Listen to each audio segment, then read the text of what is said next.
بسم اللہ الرحمن الرحیم۔ السلام علیکم ویوز 14 اگست 1947 کو پاکستان ماض وجود میں آیا اور یہ ہمارا ہر طرح سے شرعی، اخلاقی اور آئینی حق ہے کہ ہم اپنے اس وطن کی محبت جو ہے اس کو ہر طرح سے سیلیبریٹ کریں، اس سے اپنی عقیدت کا، محبت کا اظہار کریں۔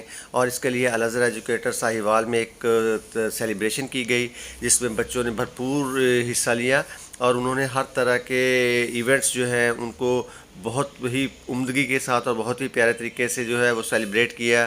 بچوں نے بڑے اچھے کپڑے پہنے ہوئے تھے، بچوں نے بڑے اچھے جو ہے اس کو ڈیکوریٹ کیا ہوا تھا، سارے اسکول کو دلہن کی طرح ڈیکوریٹ کیا اور خود بچے جو ہیں وہ بڑے ایکٹیو ہو کر اس میں جو ہے وہ پارٹیسپیٹ کر رہے تھے۔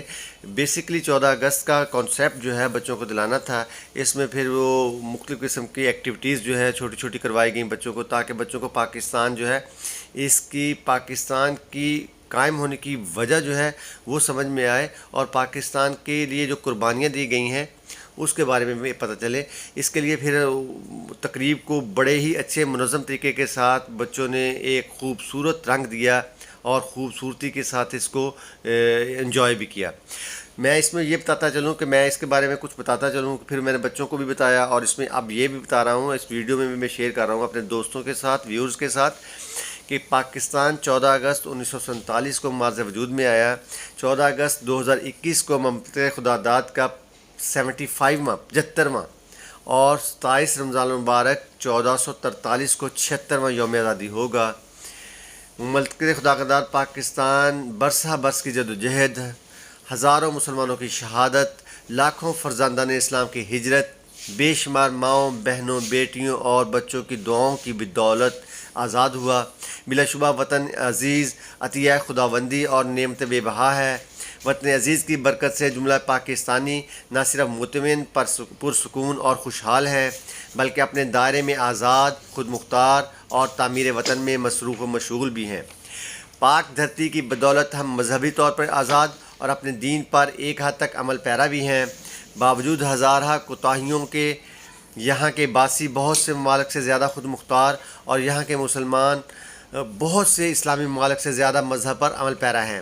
وطن کی محبت سے زیادہ معیشت، روزگار، عزت، اطمینان، اولاد اور بے شمار نعمتیں جو ہیں وہ وطن کی محبت کے ہی پیش نظر ان کو دستیاب ہیں۔ وطن ہی کی بدولت یہاں کی مساجد، مدارس، خانقاہیں اور روحانی مراکز آباد ہیں۔ ریاست پاکستان ہی یہاں کے مرد و زن، پیر و جوان کو پہچان اور سب کی مان ہے۔ اس کی تعمیر و ترقی، استحکام، بقا سب ہی کے لیے آرزو اور تمنا ہے۔ وطن کے بیٹے وطن کے وفادار اور حبدار ہیں۔ ریاست ماں کی حیثیت رکھتی ہے۔ ماں کی خدمت، راحت، اکرام، احترام ماں کا حق ہوتا ہے۔ پاکستان ہمیں دل و جان سے عزیز ہے اور ہونا بھی چاہیے، کیونکہ وطن کے ہم پر شرعی، اخلاقی، آئینی حقوق ہیں۔ شرعاً اخلاقاً وطن سے محبت وطن کے باسیوں کا فریضہ ہے۔ اللہ کے نبی صلی اللہ علیہ وسلم ہجرت کر کے مکہ مکرمہ سے مدینہ منورہ روانہ ہوئے۔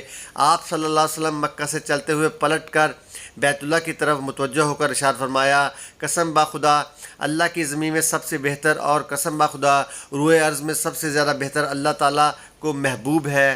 اگر مجھے تجھ سے نہ نکالا جاتا تو میں کبھی نہ نکلتا۔ آپ صلی اللہ علیہ وسلم نے آبدیدہ ہو کر مکہ مکرمہ کو خیر آباد فرمایا اور مدینہ تشریف لائے۔ مدینہ منورہ کو وطن بنا کر اس نئے وطن سے محبت، اس میں اور اس کی اشیاء میں برکت کے لیے حق تعالیٰ کے حضور دست بدعا ہوئے۔ ارشاد فرمایا، اے اللہ مدینہ مکہ کی طرح ہمارے لیے محبوب بنا دے، بلکہ مدینہ ہمیں مکہ سے زیادہ محبوب بنا۔ اے اللہ ہمیں سائے و مد پیمانے میں برکت عطا فرما، مدینے کو ہمارے لیے تندرستی کا شہر بنا دے، اس کے بخار کو مقام تحفہ میں منتقل فرما دے۔ رسول اللہ صلی اللہ علیہ وسلم نے اپنے وطن عزیز مدینہ منورہ کے باغات، پھلوں، فصلوں میں برکت کے لیے دعا فرمائی۔ آپ صلی اللہ علیہ وسلم کو حق تعالیٰ نے مدینہ سے بے پناہ محبت عطا فرمائی تھی اور حضور صلی اللہ علیہ وسلم کی برکت سے پوری امت مسلم حضور صلی اللہ علیہ وسلم کے وطن، مسکن اور مدفن سے نہ صرف محبت کرتی ہے بلکہ مدینہ منورہ سے محبت کو اپنی ایمان کا جزء اور علامت قرار دیتی ہے۔ آپ صلی اللہ علیہ وسلم کی اس فرمان عمل سے وطن کے حق اور اہل وطن کے فرائض کا پتہ چلتا ہے۔ آپ صلی اللہ علیہ وسلم نے نہ صرف مدینہ منورہ سے بلکہ مدینہ کے پیر و جوان مرد و زن اور بچوں تک پیار فرمایا. اپنے وطن کے پھلوں فصلوں حتیٰ کہ مٹی تک سے آپ کی محبت ہو گئی تھی. آپ صلی اللہ علیہ وسلم کی خدمت میں جب کوئی مریض لایا جاتا تو آپ اسے ان کلمات کے ساتھ دم فرماتے: اللہ تعالیٰ کے نام کے ساتھ، ہماری زمین کی مٹی اور ہمارے لعاب کی برکت کے ساتھ ہمارے بیمار کو شفا دے دی جائے. محدثین فرماتے ہیں آپ صلی اللہ علیہ وسلم مذکورہ بالا دم کرتے وقت اول اپنے لعاب پر پھر مٹی پر شہادت کی انگلی لگاتے اور مریض پر پھیر دیتے. حدیث سے معلوم ہوا کہ آپ صلی اللہ علیہ وسلم کی دعا کی برکت سے مدینہ کی بستی بھی شفا یاب بنا دی گئی تھی. خاتم النبیین مرسلین حضور صلی اللہ علیہ وسلم کا یہ طرز عمل ہمیں اپنی دھرتی اور دھرتی کی مٹی سے پیار و محبت سکھاتا ہے. آپ صلی اللہ علیہ وسلم اس قدر اپنے وطن سے محبت فرمائی کہ وہ وفا کا ثبوت دیا کہ مکہ مکرمہ فتح ہو جانے کے باوجود آپ نے اپنی سکونت اور تدفین کے لیے ارض مدینہ کو منتخب فرمایا. اسلامی جمہوریہ پاکستان کو ریاست مدینہ سے متعدد وجوہ کی بنا پر نسبتیں حاصل ہیں. پاکستان کا قیام خالصتاً اسلام کے لیے ہوا. مدینہ منورہ کا جیسے کہ قیام اسلام کے مرکز کے طور پہ بنا.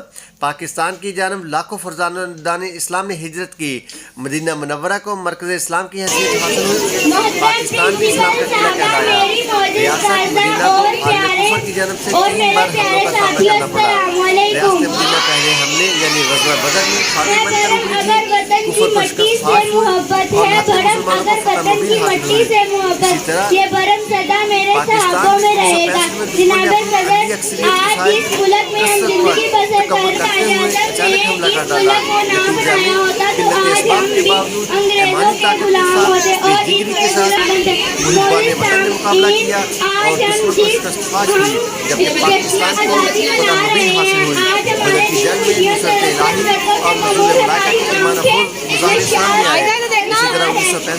کا شان غلامی ہزاروں سالہ زندگی سے بہتر ہے. بندگی میں گھٹنے رہ جاتی ہے اس بڑے تنہا اور آزادی میں رہنے سے قرآن ہے زندگی. ہندوستان کی جانب سے دوسری بڑی جنگ اور حملہ پاکستان پر 1971 میں کیا گیا جس میں بظاہر پاکستان کو نقصان اٹھانا پڑا. تب اور اب ظاہری طور پر اہل اسلام کو شکست سے دوچار ہونا پڑا، لیکن دونوں موقعوں پر دونوں ریاستوں نے اسی ظاہری شکست سے بہت سے سبق حاصل کر کے اپنے آپ کو منظم کیا.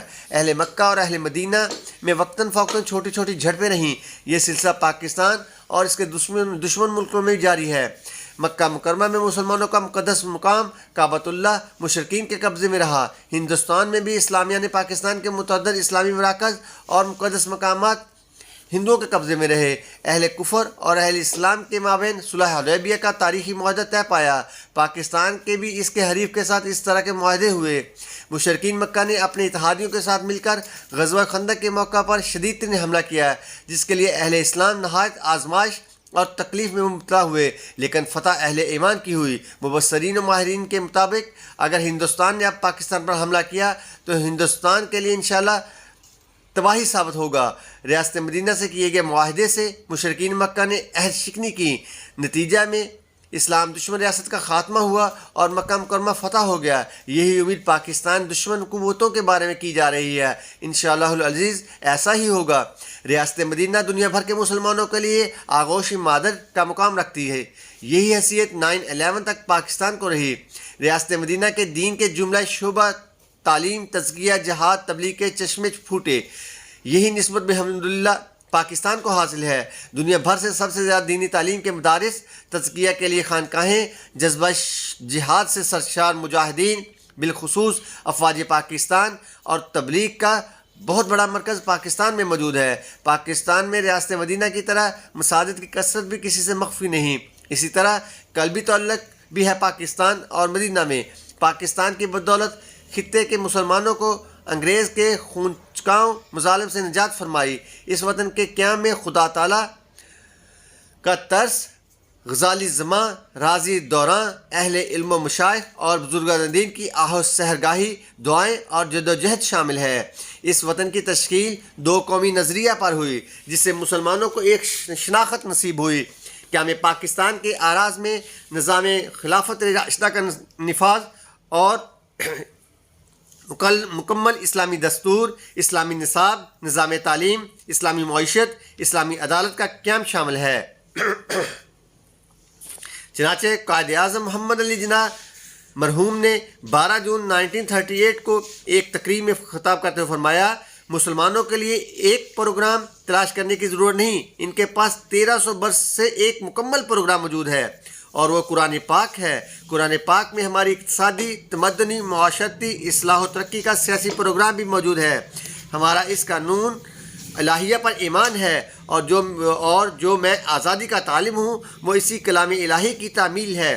قائد اعظم نے ریاست مدینہ کی غرض و غائب 14 دسمبر 1942 کو کراچی میں آل انڈیا مسلمین کے سالانہ اجلاس میں خطاب کرتے ہوئے فرمایا، پاکستان کا مقصد اس کے سوا کیا ہے کہ پاکستان میں اللہ کے دین کا نظام قائم ہوگا۔ قائد اعظم کی بہت سی تقریروں میں ہے جن میں انہوں نے اسلام کو پاکستان کا مقصد اصلی قرار دیا ہے۔ یہی وجہ ہے کہ تحریک پاکستان کا سب سے مقبول نعرہ پاکستان کا مطلب کیا؟ لا الہ الا اللہ تھا۔ پاکستان کے قیام میں لاکھوں شہداء کے خون، ہزاروں افراد کی گمشدگی، ہزاروں ماؤں، بہنوں اور بیٹیوں کی قربانیاں شامل ہیں۔ وطن عزیز پاکستان کے قیام پر کلمہ کے نام پر لاکھوں لوگوں نے اس خطہ کی جانب ہجرت کی۔ ماضی میں پاکستان نے حرمین شریفین اور مسجد اقصی جیسے مقامات مقدسہ کے تحفظ کے لیے امت مسلمانوں کی قیادت کا شرف بھی حاصل کیا۔ دنیا بھر میں اہل اسلام کی نظریں پاکستان پر آج بھی لگی ہوئی ہیں۔ پاکستان عالم اسلام کی واحد ایٹمی قوت ہے۔ پاکستان فلسطین، کشمیر، بوسنیا، چیچینیا، برما اور دیگر خطوں میں مظلوم مسلمانوں کا واحد سہارا ہے۔ پاکستان دنیا بھر میں دینی علوم کی اشاعت کا سب سے بڑا مرکز ہے، جس نے حرمین شریفین سمیت دنیا بھر کے مسلمانوں کی علماء، فضلاء، مفتیان کرام، حفاظ اور ماہرین شریعت تیار کر کے ضرورت پوری کی۔ اسلامی جمہوریہ پاکستان کے آئین اور قرارداد مقاصد کے مطابق اسلام ریاست کا سرکاری مذہب، اور صدر، وزیر اعظم، آرمی چیف وغیرہ کے لیے مسلمان ہونا بہت ضروری ہے۔ آئین پاکستان میں قرآن سنت کو پاکستان کا سپریم لا قرار دیا گیا ہے، لہذا شریعت اسلامی کے خلاف ہر قانون، ہر فیصلہ، ہر اقدام آئینی طور پر قابل استرداد ہے۔ پاکستان کے مسلمانوں کی دنیا بھر کے مسلمانوں کے ساتھ ہر آفت، مصیبت، دکھ اور درد میں معاونت و خیراتی سرگرمیاں ناقابل مثال ہیں۔ دنیا بھر کے مسلمان پاکستان میں تبلیغی جماعت، تبلیغی مدارس کے ساتھ وابستہ رہ کر دین سیکھ رہے ہیں۔ گویا پاکستان کا دینی فیض پوری دنیا میں دستیاب ہے۔ پاکستان میں الحمدللہ آج بھی ممبر و محراب آزاد ہے۔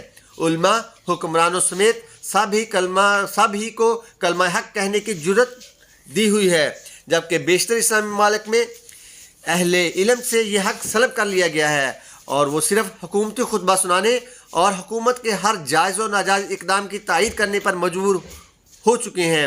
بلا شبہ وطن عزیز پاکستان دنیا بھر کو اسلامی بینکاری کا سود سے پاک معاشی نظام دینے والا پہلا ملک ہے۔ شعائر اسلام اور مقدس شخصیات کی ناموس کے تحفظ کے لیے بہترین قانون رکھنے والا ملک بھی پاکستان ہی ہے۔ باوجود ہزار کمزوریوں کے آج بھی پاکستان دنیا بھر کے مسلمانوں کے لیے بہترین نمونہ ہے، اور ان سب کے ساتھ ساتھ مثالی و فلاحی مرکز کا تصور اور اسلامی جمہوریہ پاکستان کی بنیاد کلمہ طیبہ اور دین کی بالادستی پہ قائم ہے، اور اسی مقصد اور جذبے کے تحت مملکت خدا داد کا قیام عمل میں آیا، اور اللہ تعالیٰ نے پاکستان کا قیام ایک بہت ہی مقدس مہینے رمضان المبارک میں اور اس کی بھی 27ویں تاریخ میں کیا گیا۔ مطلب یہ کہ پاکستان ایک ایسا ملک ہے جس میں اللہ تعالیٰ کی رضا شامل ہے، اور اللہ کے نبی صلی اللہ علیہ وسلم کی دعائیں جو ہیں وہ بھی پاکستان کے لیے ہر وقت جو ہے وہ دستیاب ہے۔ مسلمان اللہ کے نبی سے پیار کرتے ہیں، اللہ کے نبی سے محبت کرتے ہیں، اللہ کے نبی سے عقیدت رکھتے ہیں، اور ہر وقت اللہ کے نبی صلی اللہ علیہ وسلم پہ درود بھیجتے ہیں۔ تو مسلمان یہ سمجھتے ہیں کہ اللہ کے نبی صلی اللہ علیہ وسلم اور اللہ کی رضا جو ہے اس میں شامل ہے، جس لیے پاکستان کا وجود ہمیشہ برقرار ہے اور برقرار رہے گا۔ دشمن چاہے جتنی مرضی کو کوششیں کر لے، دشمن چاہے جتنی مرضی اس کے خلاف سازشیں کر لے، دشمن چاہے جو مرضی کر لے، لیکن اللہ نے جو پاکستان کو ایک استحکام بخشا ہے، پاکستان کے لیے اللہ تعالیٰ نے جو ایک پاکستان کے لیے ایک راستہ متعین کیا ہے، انشاءاللہ تعالیٰ پاکستان وہ حاصل کر کے رہے گا اور انشاءاللہ تعالیٰ ضرور حاصل ہوگا۔ السلام علیکم ورحمۃ اللہ وبرکاتہ۔ بس اتنا کہہ دے